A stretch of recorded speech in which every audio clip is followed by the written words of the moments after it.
नमस्कार प्यारे दोस्तों। मैं पिंटू शर्मा परिवर्तन क्लासेस मगहर कबीर की धरती में आपका स्वागत करता हूं। ये जो क्लास है, एक चीज ध्यान देंगे, ये क्लास नदियों के टॉपिक में हम आज पढ़ेंगे प्रायद्वीपीय नदियां। इन्हीं प्रायद्वीपीय नदियों को हम बोलते हैं दक्षिण भारत की नदियां। जब प्रायद्वीपीय क्षेत्र में हम पठार पढ़ते हैं तो उसे हम प्रायद्वीपीय पठार बोल देते हैं। इसी प्रायद्वीपीय क्षेत्र में जब हम खनिज बोलते हैं तो पढ़ते हैं तो हम प्रायद्वीपीय खनिज बोल देते हैं। और इसी प्रायद्वीप में जब हम नदियों को पढ़ते हैं तो प्रायद्वीपीय नदियां या दक्षिण भारत की नदियों के नाम से हम जानते हैं। और सारी क्लासें आज नदियों की क्लास में देखते हैं दक्षिण भारत की, और एक क्लास में हम समझने की कोशिश करते हैं। प्रश्न क्या कह रहा है, ध्यान से देखें।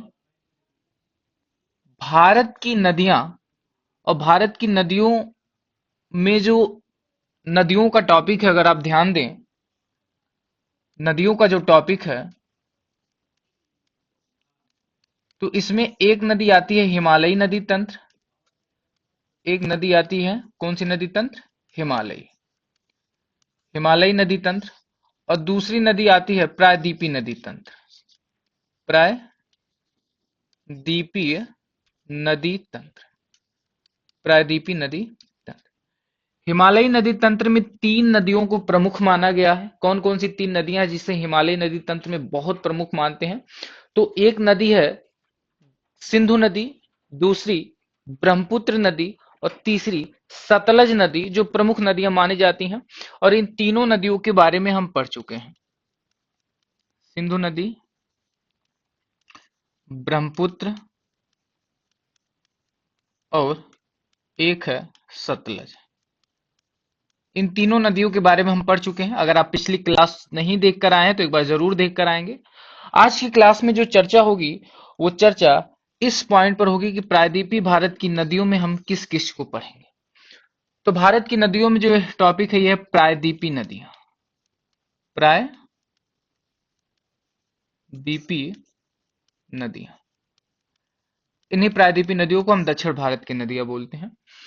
और पूर्व की ओर बहने वाली नदियां कौन कौन सी हैं और पश्चिम की ओर बहने वाली नदियां कौन कौन सी है, इस पर थोड़ा सा ध्यान दे दिया जाए। जैसे अगर एक थोड़ा सा मैप बना लिया जाए, छोटा सा, इसी कोने पर, ये भारत का मैप हो गया, हमारे प्यारे भारत देश का मैप हो गया। और इस मैप को अगर हम समझें तो ये जो प्रायद्वीपीय पठार है, अगर हम पठार पढ़ेंगे तो पठार बोलेंगे, प्रायद्वीपीय क्षेत्र में खनिज बोलेंगे तो खनिज बोलेंगे, और जब नदी पढ़ेंगे तो प्रायद्वीपीय नदी बोलेंगे। इस चीज में नदियां दो तरफ जाती हैं। एक नदियां इस तरफ जाती हैं और एक तरफ इस तरफ जाती हैं। जो इस तरफ नदियां जाती हैं इन्हें हम पूर्व की नदियां बोलते हैं, पूर्व की नदियां। और ये बंगाल की खाड़ी में गिर जाती हैं, बे ऑफ बंगाल, ये पूरी बंगाल की खाड़ी में आती है। जो इस तरफ नदियां आती हैं उन्हें हम बोलते हैं पश्चिम की ओर की नदियां। पश्चिम की नदियां, पश्चिम की नदियां। और पश्चिम की नदियों को हम बोलते हैं अरब सागर की नदियां। पश्चिम की नदियों को हम क्या बोलते हैं? अरब सागर की नदियां हम पश्चिम की नदियों में बोलते हैं। तो वही प्रश्न क्या कह रहा है कि पूर्व की ओर बहने वाली नदियां कौन सी हैं और पश्चिम की ओर बहने वाली नदियां कौन कौन सी? पूर्व की ओर बहने वाली नदियां इस तरफ जो है वो पूर्व की ओर यानी बंगाल की खाड़ी में गिरती हैं, यानी या पूर्व की ओर बहने वाली नदियां या फिर बंगाल की खाड़ी में गिरने वाली नदियां।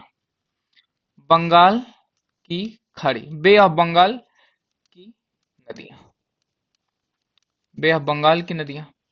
या फिर बात करें पश्चिम की ओर बहने वाली नदियां या अरब सागर की नदियां, अरब सागर की नदी, अरब सागर की। अब ध्यान दें, पूर्व की ओर जो बहने वाली नदियां हैं यानी जो नदियां इस तरफ बहती हैं उनकी क्या खासियत है? बंगाल की खाड़ी में जल गिराती हैं। कहां जल गिराती हैं? बंगाल की खाड़ी में जल गिराती हैं और डेल्टा बनाती हैं। डेल्टा क्या होता है? नदियों द्वारा बहाकर लाए गए अवसाद को हम डेल्टा बोलते हैं। नदियों द्वारा बहाकर लाए गए अवसाद को हम क्या बोलते हैं? डेल्टा। जैसे अगर आप गेहूं के सीजन में खेत सींचेंगे, क्योंकि सीजन भी आ ही गया है, तो जब गेहूं के सीजन में हम खेत को सींचते हैं तो जिस बोरिंग का पानी हम पाइप से ले जाकर खेत में गिराते हैं, जिसे हम डिलीवरी बोलते हैं, उस डिलीवरी की पाइप जब खेत में जाकर गिरती है तो आप देखते होंगे किसी किसी बोरिंग से बालू वाला पानी आता होगा। जब बालू वाले पानी को एग्जाम्पल के तौर पे हम अवसाद मान लें, और यही अवसाद जब खेत में जाता है तो जहां पर बोरिंग यानी डिलीवरी का पाइप का मुंह होता है, जहां से खेत में गिराया जाता है पानी को, कुछ दूरी पर जाकर आप देखते होंगे बालू का एक बहुत बड़ा जमाव हो जाता है और पानी उसके किनारे किनारे बहता है। उसी को हम नदियों में लिया ले लें, और नदियों में उसी जमाव को, या फिर नदियां जो बहा कर लाती हैं अपने साथ मिट्टी, सड़े गले पदार्थों को, उन्हें हम डेल्टा बोलते हैं। इनकी एक खासियत होती है कि ये दलदली बहुत होते हैं। यानी जो पूर्व की ओर बहने वाली नदियां हैं वो सारी की सारी किसका निर्माण करती हैं? अगर आप ध्यान दें, डेल्टा का निर्माण करती हैं। क्या पश्चिम की ओर बहने वाली कोई नदियां डेल्टा का निर्माण करती हैं या नहीं करती? नहीं। पश्चिम की ओर बहने वाली कोई भी नदी डेल्टा का निर्माण नहीं करती, इस चीज पर ध्यान देंगे। आगे क्या कह रहा है? पश्चिम की ओर बहने वाली नदियां अरब सागर में जल गिराती हैं और ज्वार नंदमुख का बनाती। ज्वार नंदमुख का मतलब क्या हुआ? जैसे ही अरब सागर में जाती है फिर सीधे अरब सागर में गिर जाती है, यही अरब सागर में अपने जमाव को लेकर नहीं जाती, ज्वार नदमुख बनाती है। अब एक पॉइंट है, पूर्व की ओर बहने वाली नदियां कौन कौन सी? एक हेडिंग क्या है? पूर्व की ओर बहने वाली नदियां। पूर्व की ओर बहने वाली नदियां, जब नदी धीरे धीरे जाती है तब अपने किनारे अवसाद को जमा करती है, जिसे हम किस नाम से जानते हैं? तो जिसे हम किस नाम से जानते हैं? डेल्टा के नाम से हम जानते हैं। और पूर्व की ओर बहने वाली नदियों में कई सारी नदियां आती हैं, उनकी एक ट्रिक है। पूर्व की ओर बहने वाली नदियों की एक ट्रिक है, आप ट्रिक भी याद रखें। तो उस ट्रिक का नाम है गोद में काका। ट्रिक का नाम क्या है? गोद में काका। गोद में काका। अब इस ट्रिक के बारे में देखा जाए कैसे कैसे। तो गो से हो जाएगा गोदावरी नदी। गोदावरी नदी। गोदावरी नदी। और 10 हो जाएगा दामोदर नदी। दामोदर नदी। मस हो जाएगा माही नदी। माही नदी। का से हो जाएगा कावेरी नदी। कावेरी नदी। और इस क से हम ले लेंगे कृष्णा नदी। कृष्णा नदी। कौन सी नदी? कृष्णा नदी। यानी पूर्व की ओर बहने वाली नदियों में प्रमुख नदियां जो हैं वो कौन कौन सी है? गोदावरी, दामोदर, माही, कावेरी, कृष्णा। और दो नदियों का आप नाम कॉपी पर लिख लेंगे। एक नदी है वैगई नदी, जो बहुत फेमस है, और ये पूर्व की ओर बहने वाली नदी है, वैगई नदी। अब ध्यान से देखें, दामोदर नदी के बारे में क्या कहा गया है। दामोदर नदी छोटा नागपुर पठार से निकलती है। कौन सी नदी? दामोदर नदी छोटे नागपुर पठार से निकलती है। छोटा नागपुर का पठार कहां पर है? झारखंड में। भ्रंश घाटी यानी पत्थरों के अंदर से प्रवाहित होती है। दामोदर नदी छोटे नागपुर पठार से निकलती है। भ्रंश घाटी मतलब जब भी कोई नदी निकलकर पहाड़ों के बीच में से चली जाती है तो उसे भ्रंश घाटी बोलते हैं। जैसे अगर कोई नदी, आप समझ लें कि ये बड़े बड़े पत्थर हैं, इन पत्थरों के बीच से अगर नदी बह रही है तो पत्थरों के बीच में तो नदी दिखेगी नहीं। अगर कोई नदी आई तो इस पत्थर के बीच में तो दिखेगी नहीं, लेकिन इस जगह से वो निकल जाएगी। तो कभी कभी लगता है हम जानते हैं कि नदियां पत्थर के अंदर से बह रही हैं, आप कई जगह ऐसा देखते होंगे। तो समझेंगे, भ्रंश घाटी का मतलब नदियां पत्थर के अंदर चली जाती है, यानी खत्म हो जाती हैं। ऐसा देखने में लगता है पर नदियां पत्थर के अंदर वो बहती हैं, कुछ दूर पर जाने पर नदियां बाहर निकल जाती हैं। यानी पूर्व की ओर बहने वाली जो दामोदर नदी है, ये छोटा नागपुर पठार से निकलती है और भ्रंश घाटी यानी पत्थर के अंदर से ये प्रवाहित होती है। जो दामोदर नदी है ये हुगली की सहायक नदी है। दामोदर नदी किसकी नदी है? हुगली की सहायक नदी। और हुगली नदी कैसी नदी? एक चीज याद रखेंगे, गंगा से एकमात्र नदी निकलती है जिसका नाम है हुगली नदी। गंगा से एकमात्र नदी निकलती है, एकमात्र नदी निकलती है, और उसका नाम क्या है? हुगली नदी। हुगली नदी, इसे विश्वासघाती नदी भी बोलते हैं। और ये जो दामोदर नदी है किसकी सहायक नदी है? हुगली की ही सहायक नदी है। दामोदर नदी को पश्चिम बंगाल का शोक बोलते हैं। ये भी पॉइंट याद रखेंगे, पेपर में बहुत पूछा गया है कि किस नदी को पश्चिम बंगाल का शोक बोला जाता है। तो दामोदर नदी को हम पश्चिम बंगाल का शोक बोलते हैं। और अगला, दामोदर नदी की सहायक नदियां कौन कौन सी हैं? जैसे एक हो गया बोकारो, एक हो गया बराकर, और एक क्या हो गया कुनार। बोकारो, बराकर और कुनार नदियां कौन कौन सी है? ये दामोदर की सहायक नदियां हैं। आगे चला जाए। स्वर्ण रेखा नदी, ये भी किस तरफ बहती है? पूर्व की ओर बहने वाली नदी है। कौन सी नदी? स्वर्ण रेखा नदी। स्वर्ण रेखा नदी के बारे में चीजें देखते हैं। स्वर्ण रेखा नदी कहां से निकलती है? छोटा नागपुर पठार से निकलती है। सबसे अधिक प्रदूषित नदी, ये पॉइंट को थोड़ा सा मिटा लेंगे। सबसे अधिक प्रदूषित नदी साबरमती है। तो यहां पर एक प्रश्न है, जल प्रदूषण है। जल क्या है? जल प्रदूषित है। जो स्वर्ण रेखा नदी है एक ऐसी है, इसका जल क्या है? प्रदूषित है। नदी में, इसी नदी में सोने के कण पाए जाते हैं। इसके किनारे जमशेदपुर शहर स्थित है। और जमशेदपुर शहर को याद रखेंगे टाटा नगर के नाम से जानते हैं। टाटा नगर भी कहते हैं। इस्पात नगरी।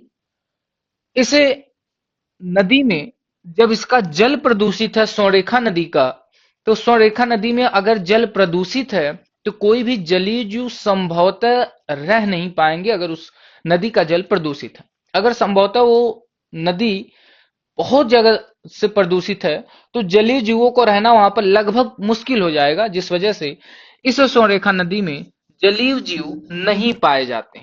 किस नदी में जलीय जीव नहीं पाए जाते? तो याद रखेंगे स्वर्णरेखा नदी में जलीय जीव नहीं पाए जाते। तीसरी नदी कौन सी है? महानदी, जो पूर्व की ओर बहती है। इसकी लंबाई पेपर में पूछी जाती है, कहीं कहीं 850 है, तो याद रखेंगे 851 किलोमीटर ये लंबी है। और छत्तीसगढ़ के सिहावा पहाड़ी रायपुर छत्तीसगढ़ से निकलती है। कौन सी नदी? तो याद रखेंगे महानदी कहां से निकलती है? तो महानदी निकलती है सिहावा पहाड़ी रायपुर के छत्तीसगढ़ से निकलती है। छत्तीसगढ़ और उड़ीसा में प्रवाहित होती है, यानी ये दो राज्यों में प्रवाहित होती है। कितने राज्यों में? दो राज्यों में प्रवाहित होती है। और इसी महानदी को हम उड़ीसा के शोक के नाम से जानते हैं। किस नाम से जानते हैं? उड़ीसा का शोक भी बोलते हैं। किस नदी को? महानदी को। और इस नदी पर एक बहुत फेमस बांध बना हुआ है, हालांकि जब बांध का टॉपिक पढ़ा दिया गया है, लेकिन ध्यान दें इस नदी पर एक बांध बनाया गया है जिसका नाम क्या है? हीरा कुंड बांध, जो उड़ीसा में स्थित है। आप एक पॉइंट याद रखेंगे, जैसे महानदी उड़ीसा की शोक कही जाती है, कोसी नदी बिहार की शोक कही जाती है, दामोदर नदी पश्चिम बंगाल की शोक कही जाती है। शोक मतलब वो नदियां उस राज्य में तबाही बहुत लाती हैं। उसी तरह असम की शोक नदी ब्रह्मपुत्र नदी को कहा जाता है। आगे चला जाए। अगला प्रश्न, गोदावरी नदी। गोदावरी नदी की लंबाई कितनी है? बहुत बार पेपर में पूछा गया है। तो इसकी लंबाई है 1465 किलोमीटर। 60 भी मिलता है पर 65 सही है, एग्जाम ने इसे सही माना है। इस नदी की लंबाई 1465 किलोमीटर लंबी है।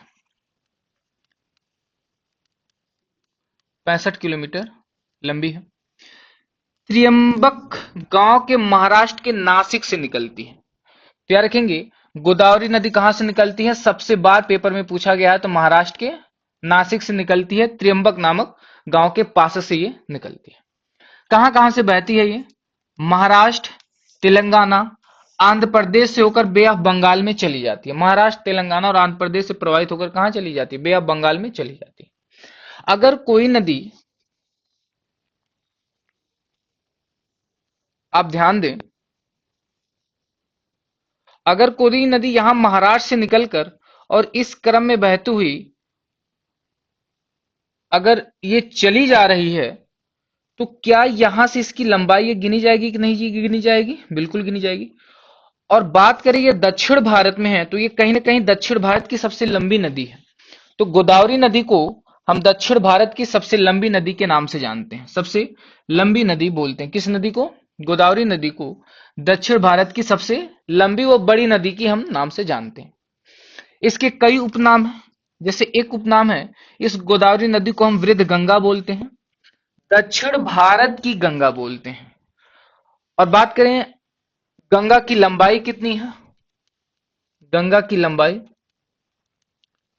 गंगा की लंबाई तो इसकी लंबाई है 2525 किलोमीटर। गंगा की लंबाई कितनी है? 2525 किलोमीटर। जो दक्षिण भारत की गंगा है उसकी लंबाई कितनी है? 1465 किलोमीटर। इस गोदावरी की कुछ सहायक नदियां हैं, जैसे पेनगंगा, वेनगंगा, वर्धा, इंद्रावती, मंजीरा, ये इंपॉर्टेंट है। पेनगंगा, वेनगंगा बहुत इंपॉर्टेंट है। इंद्रावती बहुत इंपॉर्टेंट है। प्रवरा, प्राणहिता और सवरी। प्रवरा, प्राणहिता और सबरी, ये सहायक नदियां किसकी हैं? गोदावरी की सहायक नदी है। अगर आप ध्यान दें तो गोदावरी नदी कहां से निकल रही है? तो ये महाराष्ट्र से निकल रही है और इन घाटों को हम पश्चिमी घाट के नाम से जानते हैं। तो गोदावरी नदी किस घाट से निकलती है? एक बार ये भी एग्जाम में प्रश्न पूछ लिया है। तो पश्चिमी घाट से निकलती है। तो गोदावरी नदी का उद्गम पश्चिमी घाट से महाराष्ट्र के नासिक से होता है। प्रश्न संख्या 5वां देखा जाए, कृष्णा नदी बहुत फेमस है। कृष्णा नदी, और कृष्णा नदी के बारे में हम समझते हैं कि चीजें कैसी हैं। इसका जो उद्गम होता है वो महाबलेश्वर चोटी, और महाबलेश्वर चोटी कहां पर है? महाराष्ट्र में। महाराष्ट्र से महाबलेश्वर चोटी से होता है और 1400 किलोमीटर ये लंबी है। 1400 किलोमीटर ये लंबी है। कहां कहां से बहती है ये? तो याद रखेंगे, कृष्णा नदी महाराष्ट्र, कर्नाटक, तेलंगाना, आंध्र प्रदेश में जाकर डेल्टा का निर्माण बनाती है। आंध्र प्रदेश से बे ऑफ बंगाल में जाकर डेल्टा का क्या करती है? निर्माण करती है। डेल्टा मतलब अपने साथ ही अवसादों या सड़े गले पदार्थों को लेकर जाती है। दक्षिण भारत की जो यही नदी है, दक्षिण भारत की दूसरी सबसे लंबी नदी है। दूसरी सबसे लंबी नदी है दक्षिण भारत की, दूसरी सबसे क्या है? लंबी नदी है। अभी हमने पढ़ा कि दक्षिण भारत की सबसे लंबी नदी कौन सी है? तो याद रखेंगे, दक्षिण भारत की जो सबसे लंबी नदी है उसका नाम है गोदावरी, और गोदावरी की लंबाई है 1465 किलोमीटर। और दूसरी सबसे लंबी बात करेगा दक्षिण भारत की, तो ये जो बोर्ड पर नदी है कृष्णा नदी, और इसकी लंबाई कितनी है? 1400 किलोमीटर। बहुत इंपॉर्टेंट प्रश्न पेपर में बना है। आगे, सहायक नदी कौन कौन सी है? किसकी? गोदा कृष्णा की सहायक नदी, एक नदी है भीमा नदी, दूसरी है तुंगभद्रा, घाट प्रभा, मालप्रभा, मूसी। मूसी नदी के किनारे हैदराबाद शहर स्थित है, बहुत फेमस। हैदराबाद शहर स्थित है। हैदराबाद शहर स्थित है किस नदी के किनारे? मूसी नदी के किनारे। कोयना, दूधगंगा, पंचगंगा और यसला, या फिर इसी का नाम कभी कभी येरला करके भी मिल जाएगा। इसी का नाम कभी कभी क्या करके मिल जाएगा? एरला करके मिल जाएगा। तो कृष्णा की सहायक नदियां कौन कौन सी? भीमा, तुंगभद्रा, घाट प्रभा, मालप्रभा, मूसी, कोयना, दूधगंगा, पंचगंगा और यसला, जिसे हम येरला के नाम से जानते हैं। आगे चला जाए, कावेरी नदी। कावेरी नदी के बारे में चीजें ध्यान से देखी जाए। कावेरी नदी का उद्गम कर्नाटक से होता है। इससे पहले जो नदियां हमने देखा उसका उद्गम महाराष्ट्र से होता था। कावेरी नदी का उद्गम कहां से होता है? कर्नाटक। कर्नाटक में एक चोटी है ब्रह्मगिरी चोटी, से ये निकलती है, और इसकी लंबाई टोटल कितनी है? 800 किलोमीटर। ब्रह्मगिरी चोटी से निकलती है, इसकी लंबाई 800 किलोमीटर है, और ये दो राज्यों में, कर्नाटक और तमिलनाडु में बहती है। एकमात्र नदी है जो साल भर प्रवाहित होती है दक्षिण भारत की। कहां की? दक्षिण भारत। दक्षिण भारत की एकमात्र नदी जो पूरे साल प्रवाहित होती है तो वो कावेरी नदी है। बहुत सी नदियां क्या होती हैं कि साल में कभी 1 महीने, कभी 2 महीने, कभी 2.5 महीने के लिए वो सूख जाती हैं, यानी उनमें प्रवाह नहीं होता। क्योंकि प्रवाह इस वजह से नहीं होता क्योंकि नदियों के प्रवाह के लिए सबसे जरूरी चीज है पानी, और दक्षिण भारत में जो पानी का स्रोत है वो है वर्षा। और वर्षा हम ठीक और भली भांति तरीके से जानते हैं, साल में केवल और केवल वर्षा अपने ही समय पर 4 महीने के लिए होता है, ऋतुओं के समय। उसके बाद वर्षा 8 महीने तक नहीं होता। जिन 3 से 4 महीनों में जब वर्षा होता है तो उसी वर्षा के जल से इन नदियों में पानी जाते रहता है, वर्ष भर जाते रहता है। कहीं नहरों से जाते हैं, कहीं किसी माध्यम से जाता है, पर वर्ष भर नल पानी जाते रहता है। कई नदियां सूख जाती हैं, पर कावेरी नदी एकमात्र ऐसी नदी है जो दक्षिण भारत की, जो पूरे साल बहती है, ये सूखती नहीं। अच्छा, नदियां सूखती क्यों? क्योंकि उनके जल का स्रोत अगर हमेशा है तो नदियां कभी नहीं सूखेंगी। जैसे हिमालय पार की नदियां जो हैं उनके जल का स्रोत हमेशा रहता है। हमेशा कैसे रहता है कि उनके जल का स्रोत ग्लेशियर है। ग्लेशियर मतलब को एक बर्फ का बहुत बड़ा टुकड़ा अगर है तो उसे हम ग्लेशियर या हिमनद बोलते हैं। और हम जानते हैं कि जब धीरे धीरे वो पिघलता है ग्लेशियर, तो उसी पिघलने से बहुत धीरे धीरे माध्यम से जल बनता है। एक समय एक दूरी पर वो जल इकट्ठा होता है और उसी क्रम में बहते बहते वो नदी का रूप ले लेता है। तो दक्षिण भारत की ज्यादातर नदियां कभी ना कभी सूख जाती है, पर ये कावेरी नदी एक ऐसी नदी है जो पूरे वर्ष भर क्या होती है, प्रवाहित होती है। इसके प्रवाहित होने का कारण क्या है? उत्तर पूर्वी मानसून और दक्षिण पूर्वी मानसून के कारण ये पूरे वर्ष भर क्या होती है, प्रवाहित होती है। अगला, धार्मिक मान्यताओं के अनुसार दक्षिण की गंगा कही जाती है। धार्मिक मान्यताओं के अनुसार दक्षिण की गंगा क्या बोली जाती है, कावेरी नदी। लेकिन जब प्रश्न में दक्षिण की गंगा की बात करेगा तो हम गोदावरी मारेंगे। जब तक एग्जामिनर साफ ना कह दे कि धार्मिक मान्यताओं के अनुसार दक्षिण भारत की गंगा किसे बोलते हैं, तब तक एग्जामिनर जब भी दक्षिण भारत की गंगा की बात करेगा हम केवल और केवल गोदावरी को मारेंगे। जब वो धार्मिक के नाम ले लेगा तब हम कावेरी को मारेंगे, तब वहां पर हम गोदावरी नहीं मारेंगे। कावेरी की सहायक नदियां कौन कौन सी हैं? जैसे एक नदी है हेमवती, सिमसा, काबनी, भवानी और अर्कवती। ये सहायक नदियां हैं। कौन कौन सी? हेमवती, सिमसा, काबनी, भवानी, अर्कवती। ये किसकी सहायक नदी हैं? तो याद रखेंगे कावेरी की सहायक नदी है। डेल्टा जो ये बनाती है कावेरी नदी, इसके डेल्टा को दक्षिण भारत का बगीचा कहते हैं। कावेरी नदी को, डेल्टा को दक्षिण भारत का हम क्या बोलते हैं? बगीचा। पेपर का आया हुआ प्रश्न है, दक्षिण भारत का बगीचा किस डेल्टा को, नदी के डेल्टा को कहा जाता है? कावेरी नदी। कई बार पेपर में प्रश्न बन जाता है कावेरी नदी जल विवाद किस राज्य के बीच में है? तो याद रखेंगे कर्नाटक और तमिलनाडु के बीच है। कावेरी जल विवाद कर्नाटक और तमिलनाडु के बीच में है। एक जल विवाद पूछा जाता है तीस्ता नदी जल विवाद किस देश के बीच में है, किस राज्य के बीच में है? तीस्ता नदी जल विवाद देश में है। ये जल विवाद किस देश के साथ है? तो याद रखेंगे ये भारत और बांग्लादेश के बीच है। तीस्ता नदी जल विवाद भारत और बांग्लादेश के साथ है।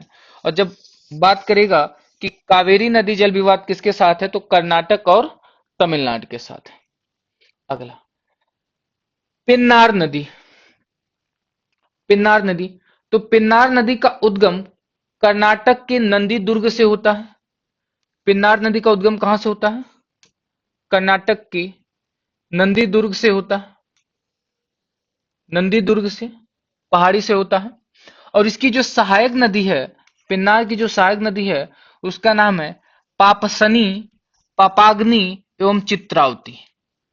तो इसकी सहायक नदी अगर ना याद हो तब भी काम चल जाएगा। लेकिन पेन्नार नदी, जैसे एक पेरियार नदी है वो केरल में है, ये जो पेन्नार नदी है ये कर्नाटक में है। पेन्नार नदी जो है इसका उद्गम स्थल याद रखेंगे कर्नाटक के नंदी दुर्ग पहाड़ी से। सहायक नदियां ना भी याद हो तब भी काम चल जाएगी। अगली जो नदी है उसका नाम है वैगई नदी। अगली नदी का नाम क्या है? तो अगली नदी का नाम है वैगई नदी।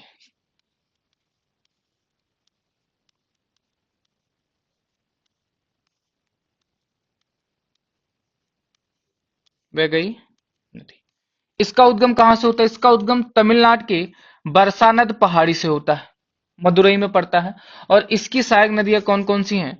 इसकी सहायक नदियां बराह और मंगलार। बराह और मंगलार सहायक नदियां किसकी हैं?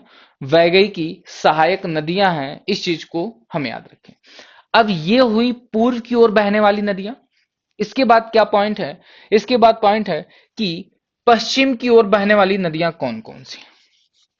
पश्चिम की ओर बहने वाली नदी, जैसे पश्चिम की ओर बहने वाली नदियां, जो नदियां पश्चिम की ओर बहेंगी वो कहां जाएंगी? वो अपना जल कहां गिराएंगी? तो याद रखेंगे वो अपना जल अरब सागर में जल गिराती हैं। अपना जल कहां गिराती हैं? अरब सागर में गिराती हैं। हम यहां पर समझते हैं कि पश्चिम की ओर नदियां कौन सी बहती हैं।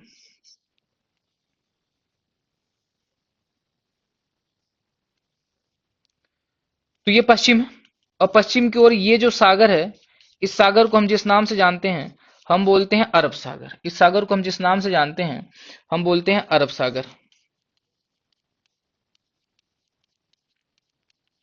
अरब सागर। जो नदियां पश्चिम की ओर आती हैं वो अरब सागर में आती हैं। पेपर में पूछा जाता है कि इनमें से कौन सी नदी है जो अरब सागर में जाकर गिरती है, और इसकी एक ट्रिक याद रखेंगे, नमस्ते लंदन। इस चीज को मैं मिटा दूं।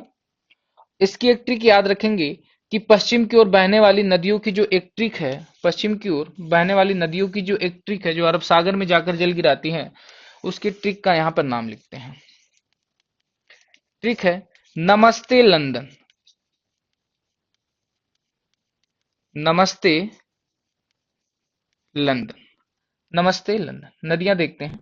जैसे बात कर दे, यन ए से क्या हो जाएगा? यन ए से एक नदी आ जाएगी जिसका नाम है नर्मदा नदी। जिसका नाम क्या है? नर्मदा नदी। नर्मदा नदी। उसके बाद यमे से एक नदी आ जाएगी जिसका नाम है माही नदी। माही नदी। यस से एक नदी आ जाएगी जिसका नाम है साबरमती नदी। साबरमती नदी। तीस हो जाएगी ताप्ती नदी। ताप्ती नदी। और यल से हो जाएगी लूनी नदी। यल से कौन सी नदी हो जाएगी? लूनी नदी। तो ये ट्रिक याद रखेंगे, नमस्ते लंदन, नर्मदा, माही, साबरमती, ताप्ती और लूनी नदी, ये नदियां पश्चिम की ओर बहती हैं और अरब सागर में अपना जल गिराती हैं। पहला जो हमें चर्चा करना है वो किस नदी पर करना है? लूनी नदी पर। लूनी नदी याद रखेंगे अजमेर राजस्थान में पड़ता है कि नाग पहाड़ी से निकलती है। लूनी नदी कहां से निकलती है? अजमेर राजस्थान के नाग पहाड़ी से निकलती है। उसके बाद अगला पॉइंट, भारतीय मरुस्थल में बहने वाली एकमात्र नदी। भारतीय मरुस्थल में बहने वाली एकमात्र नदी, और भारत के किस मरुस्थल में बहती है? तो थार रेगिस्तान में ये बहती है। थार रेगिस्तान में ये क्या कहती है? बहती है। जैसे अगर एग्जाम में प्रश्न पूछ ले कि भारत के पास मरुस्थल कितने हैं, तो दो, एक शीत मरुस्थल और एक गर्म मरुस्थल।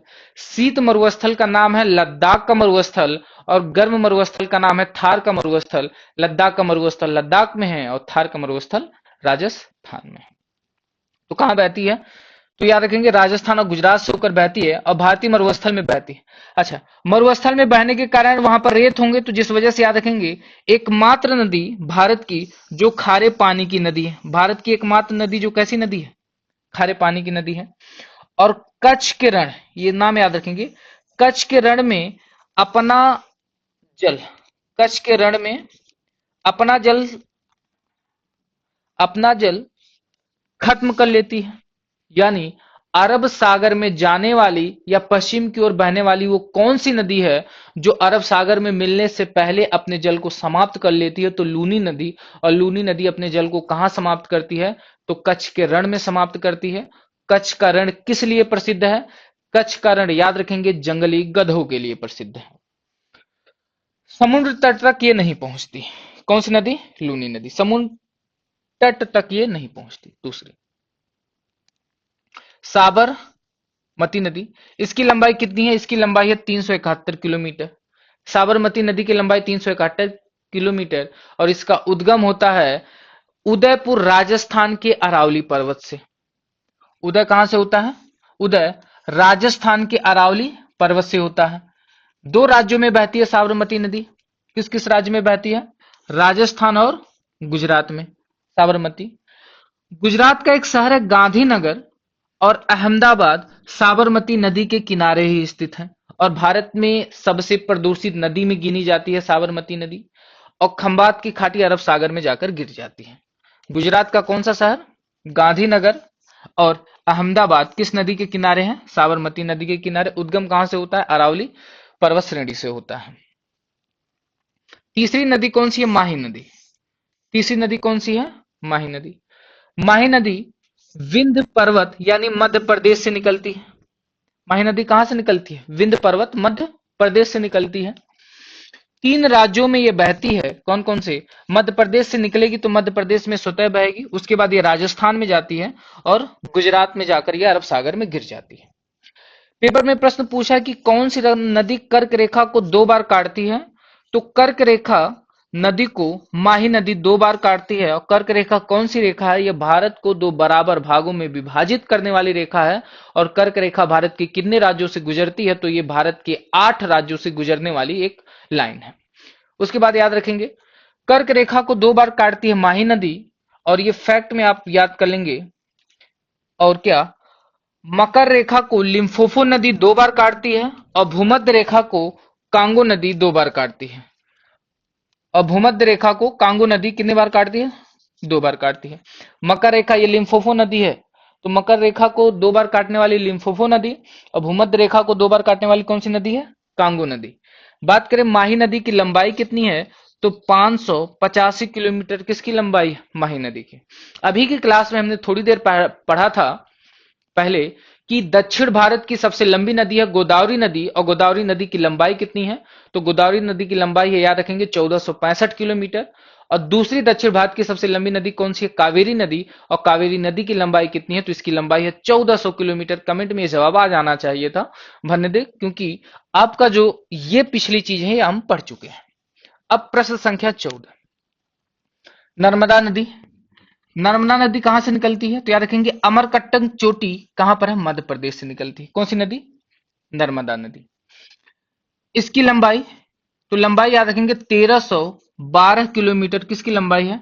नर्मदा नदी की लंबाई है 1312 किलोमीटर। मध्य प्रदेश, महाराष्ट्र, गुजरात, और तब जाकर ये खंबाट की खाड़ी यानी अरब सागर में गिर जाती है।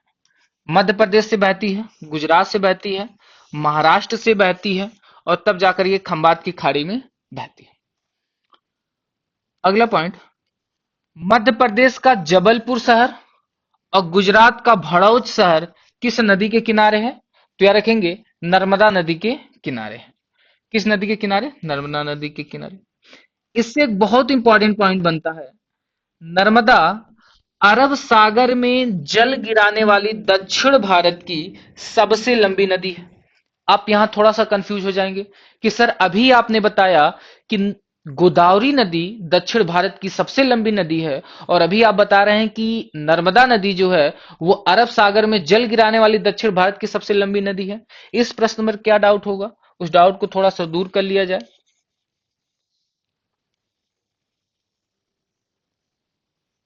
अगर आप ध्यान दें तो जो गोदावरी नदी है वो यहां जाती है बे ऑफ बंगाल। कहां जाती है?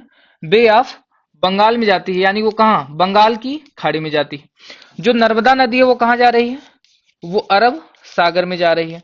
और प्रश्न में क्या कह रहा है कि नर्मदा अरब सागर में जल गिराने वाली दक्षिण भारत की नदी है, यानी जितनी नदियां अरब सागर में आकर गिरती हैं उन सारे नदियों में सबसे लंबी नदी कौन सी है? नर्मदा नदी। तो जिस वजह से अरब सागर में जल गिराने वाली दक्षिण भारत की सबसे लंबी नदी, और इसकी लंबाई कितनी है? तो अभी हमने पढ़ा 1312 किलोमीटर। जो गोदावरी नदी है बंगाल की खाड़ी में जाकर गिरती है।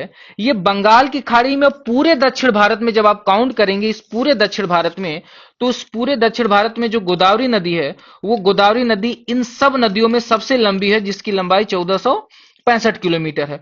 और इन नदियों, नर्मदा से भी लंबी है गोदावरी, इन तीनों सभी दक्षिण भारत की नदियों में सबसे लंबी नदी गोदावरी नदी है, जिस वजह से गोदावरी नदी को दक्षिण भारत की नदियां या फिर बंगाल की खाड़ी में गिरने वाली दक्षिण भारत की सबसे बड़ी नदियों में हम काउंट करते हैं।